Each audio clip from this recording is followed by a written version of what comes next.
l'émission Saveurs divines. Cette bonne nouvelle du royaume sera prêchée dans le monde entier pour servir de témoignage à toutes les nations. Alors viendra la fin. Ce pain céleste vous est présenté par Immaculée Niraneza. Shalom, shalom, mes bien-aimés qui écoutent l'émission Saveurs divines. Que la grâce de notre Seigneur soit avec vous. Je remercie Dieu pour ces quelques jours que nous avons passés en train de parler sur le thème de la prière. Je remercie mes frères qui ont précédé, mon frère Cox Enrique qui vous a partagé la parole mardi, puis mon frère Jean-Baptiste qui nous a donné aussi la méditation donc hier, et aujourd'hui je continue.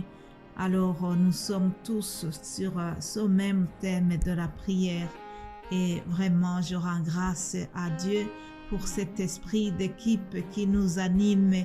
Alléluia, l'union fait la force, chers amis. Je ne suis plus toute seule dans cette œuvre, mais Dieu m'a envoyé des frères pour vraiment collaborer avec moi dans cette œuvre. Ensemble, nous allons continuer à élargir le royaume de Dieu et pour la gloire de notre Père Céleste.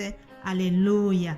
Alors, vous savez que nous avons parlé sur le chapitre 5, épître de Jacques, chapitre 5, les 3 versets du 14 au 16e verset. Je ne vais pas tout lire puisque mes frères l'ont déjà lu suffisamment.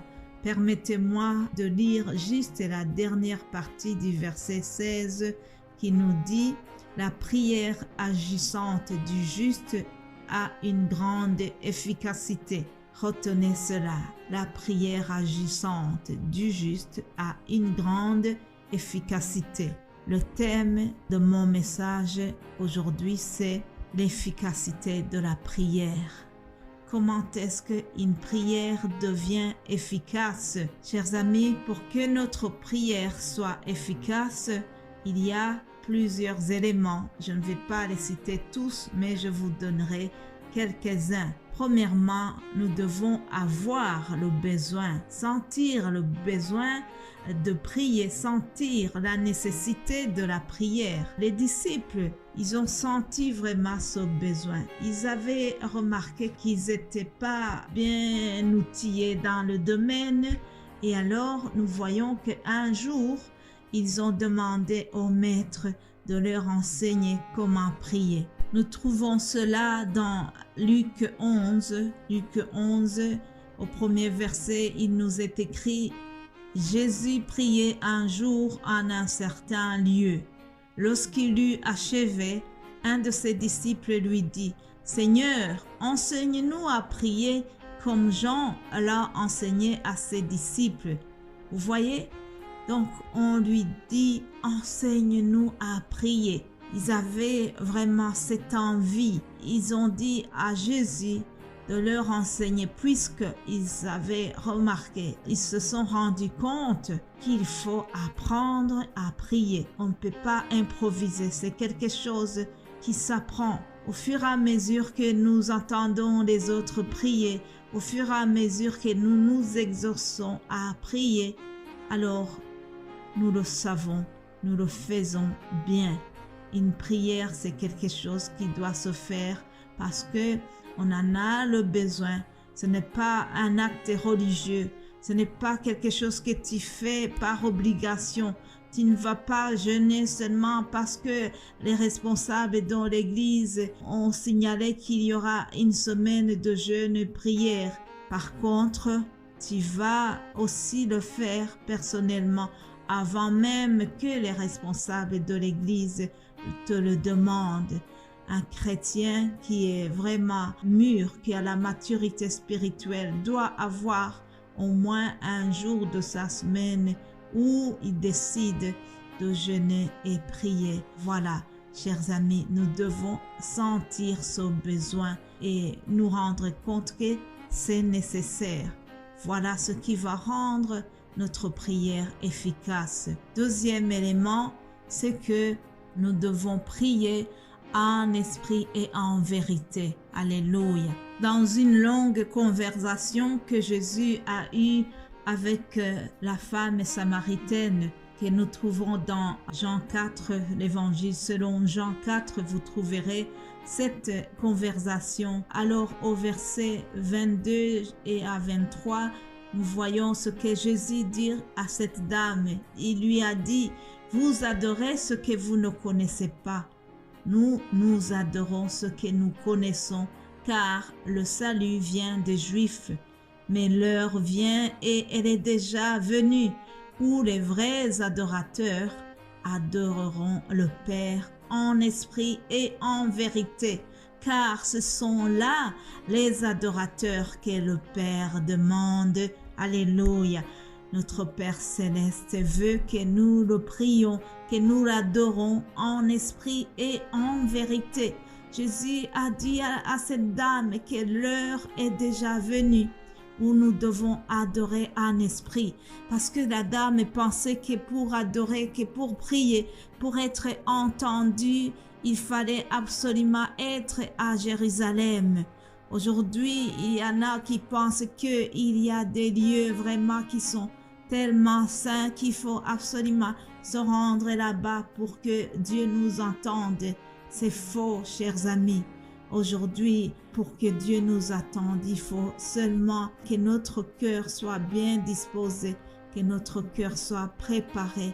Et c'est là où nous devons rencontrer notre Seigneur. Nous devons prier en esprit et en vérité, sans nécessairement se rendre à Jérusalem.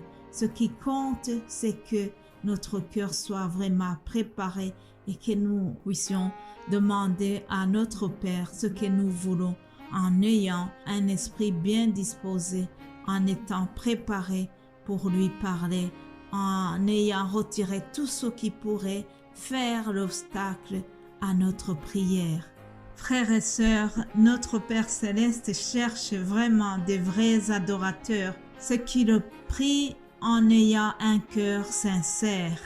Cherchons vraiment à être des vrais adorateurs, des gens qui prient Dieu avec un cœur rempli de passion pour notre Seigneur, un cœur qui n'est pas religieux, mais un cœur qui a soif de plaire notre Dieu.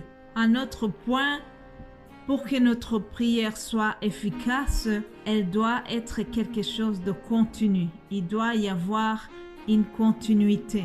Dans Éphésiens 6, verset 18, l'apôtre Paul nous dit comment il faut faire. Il dit « Faites en tout temps par l'Esprit toutes sortes de prières et de supplications. Veillez à cela avec une entière persévérance et priez pour tous les saints. Faites en tout temps par l'Esprit toutes sortes de prières et de supplications. » Nous devons prier tous les temps, non pas seulement quand ça nous arrange. Nous ne devons pas prier quand nous sommes en bonne santé seulement, quand tout va bien. Ou bien nous ne devons pas prier juste quand il y a un besoin urgent que nous devons adresser à notre Père Céleste. Non, chers amis, la prière c'est quelque chose qui se fait en tout temps. La prière c'est vraiment un style de vie pour chaque croyant. La prière efficace doit être quelque chose qui se fait en permanence. Nous devons persévérer dans la prière. Le verset que nous avons lu dit que nous devons veiller cela avec une entière persévérance. La persévérance exige qu'il ne faut pas s'arrêter, il ne faut pas se décourager. Lorsque nous voyons que l'exaucement traîne, même si ça tarde, nous devons continuer, nous devons persévérer dans la prière. Et pour terminer, je vais vous donner une très bonne nouvelle, c'est que l'Esprit Saint nous aide dans nos prières, chers amis. Oui, Dieu sait que nous sommes limités parfois dans nos prières, que nous sommes faibles, nous ne savons pas comment prier, comment intercéder. Mais Romains 8 nous dit que l'Esprit lui-même intercède par des soupirs inexprimables, et celui qui sonde les cœurs connaît la pensée de l'Esprit, parce que selon Dieu qu'il intercède en faveur des saints. Alléluia, le Saint-Esprit intercède pour nous, chers amis. N'est-ce pas merveilleux? Voilà qui termine l'émission d'aujourd'hui et nous allons continuer demain par la grâce de Dieu. Soyez bénis au nom de Jésus-Christ. Amen. Amen.